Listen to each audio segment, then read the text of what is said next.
بسم الله الرحمن الرحیم. سلام و درود. امیدوارم که حال دلتون خوب باشه. در این قسمت قصد دارم که آماده سازی بشقاب سفالی رو برای تهیه دیوارکوب با رنگ اکریلیک بهتون آموزش بدم.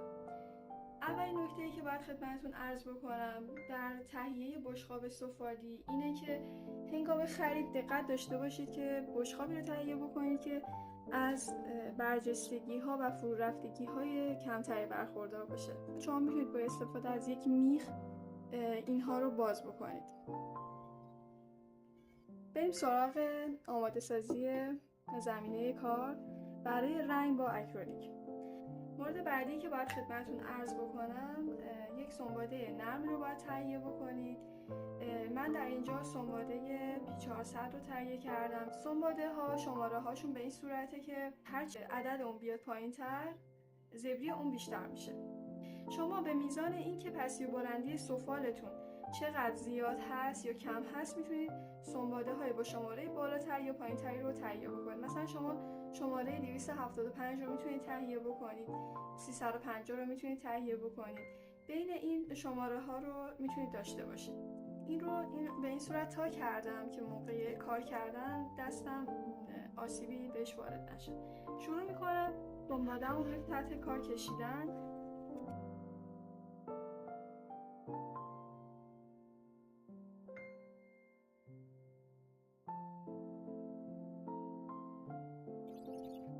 و این کار رو تا جای ادامه میدم که تمام این پستی ها و بلندی ها برداشته بشه و وقتی که دستم رو روی کارم میکشم یه سطح کاملا نرم و صافی رو احساس بکنم. حتی دورهای کار رو هم سعی میکنم این کار رو انجام بدم. شما پشت کار رو هم میتونید این کار رو انجام بدین. اگر میخواین دیوارکوبتون پشتش رنگ‌آمیزی بشه بعد این کار رو انجام بدین. اگر که نه میتونید فقط این قسمت جلویی و دورهای کارتون رو سنباده بکشید.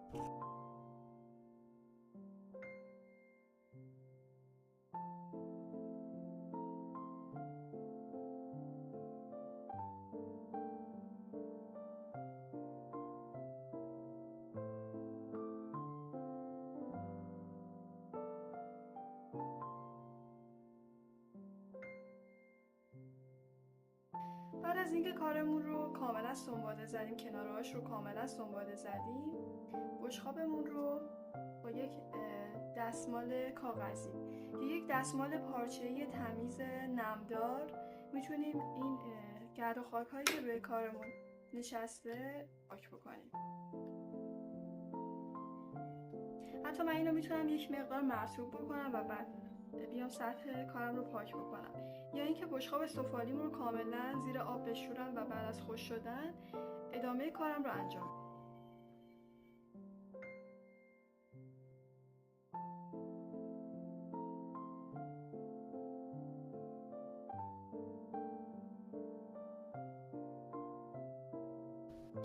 همونطور که مشاهده میکنید من این سنباده زنی رو تا جایی ادامه دادم که زمانی که دستم رو روی کار میکشم کاملا یه سطح صاف و نرمی رو زیر دستم داشته باشم.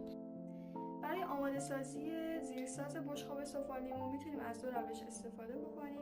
در روش اول میتونیم از خود رنگ اکریلیک به عنوان زیرساز رنگمون استفاده بکنیم، به این صورت که 2 بار و حتی بیشتر روی بشقاب سفالیمون رو پوشش بدیم تا یک رنگ پررنگ و یک دست داشته باشیم. در راه دوم میتونیم از ترکیب چسب چوب با آب برای زمینه کارمون استفاده بکنیم. برای استفاده از چسب چوب شما باید دقت بکنید قلمی رو انتخاب بکنید که کاملا سالم نباشه. میتونید قلم‌هایی که قبلا استفاده کردیم و یک مقدار حالا سفتی ایجاد شده داخلش و خیلی کاربرد نداره تو کارتون ازشون استفاده بکنید.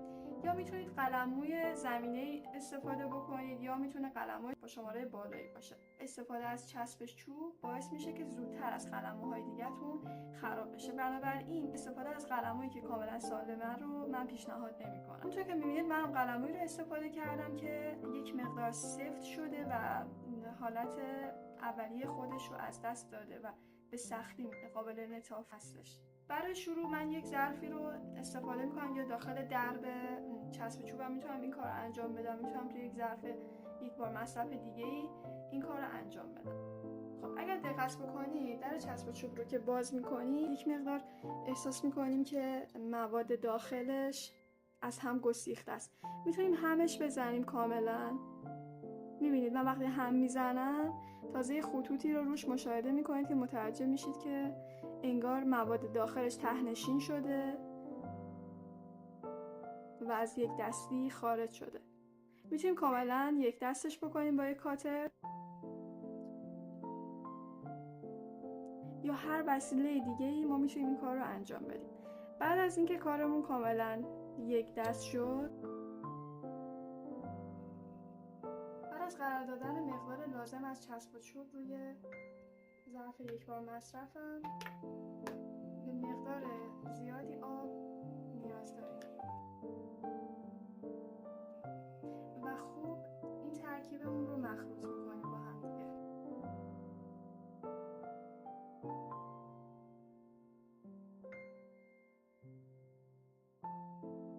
مقدار آبی که باید با چسب چوبتون مخلوط بکنید باید به میزانی باشه که کارتون در نهایت به غلظت دوغ برسه. اگر دقت کنید خیلی ترکیب آبکیه و باعث میشه که قلموی ما خیلی راحت روی کارمون حرکت بکنه.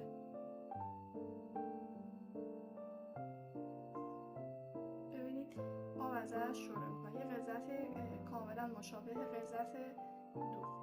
ترکیب به دست اومده رو روی بیس کارم میذارم.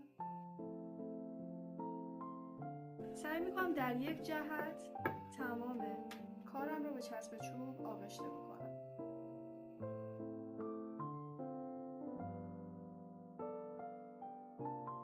اینقدر روی کار بکشیم که کارمون کاملا یک دست بشه.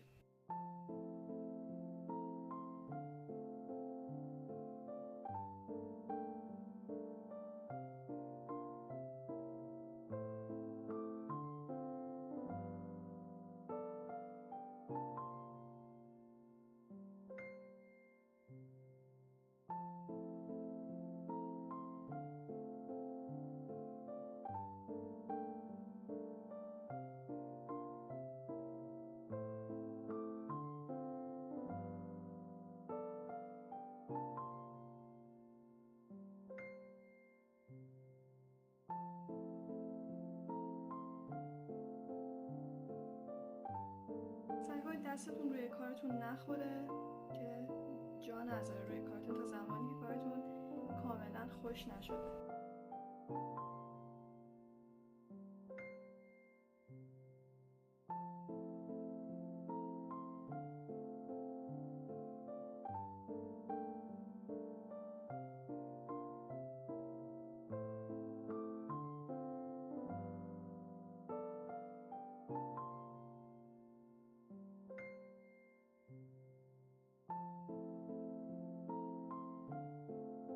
حالا میتونم دست دوم کارم رو کاملا برخلاف جهت قبلی رو بیس کارم پیاده بکنم.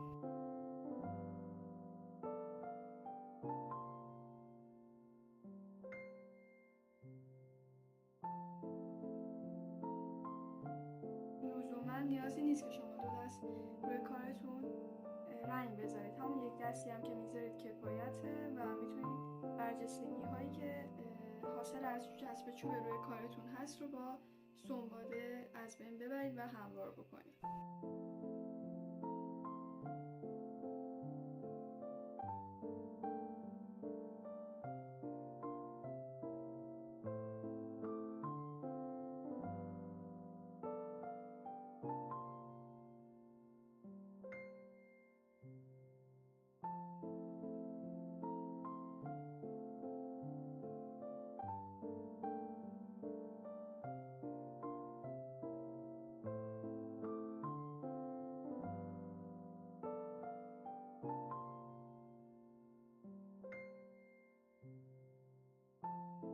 بعد از زدن بیس کارمون میذاریم کارمون کاملا خوش بشه و بعد انتقال طرحمون رو با استفاده از کاربن شروع میکنیم.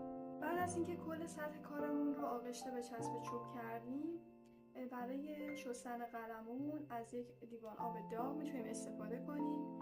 اون رو در آب بدین و بعد شستشوش بدین. شستشوش هم به این صورت باشه که قلموتون رو به دیواره لیوان بچرخونید و اینقدر این کار رو انجام بدید که رنگتون حالا یا چسب چوبتون از روی قلموتون کاملا پاک بشه.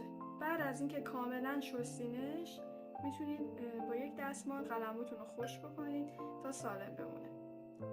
خب یک نکته‌ای که باید خدمتتون عرض بکنم این هستش که قلموتون رو به مدت طولانی در آب قرار ندین، باعث میشه که موهاش کج بشه، یعنی چسبی که این موها رو نگه داشته داخل این قسمت فلزی باز بشه کم کم و موهای قلمتون کج بشه یا اینکه کاملا در بیاد و خراب بشه. عمر قلموتون در واقع کاهش پیدا بکنه. بعد از اینکه بیس کارتون کاملا خوش شد، شما طرحتون رو میتونید با استفاده از کاربن تلقیحاً روشن روی سطح کارتون انتقال بدید. امیدوارم که این آموزش براتون مفید و کاربردی بوده باشه. خدا نگهدار.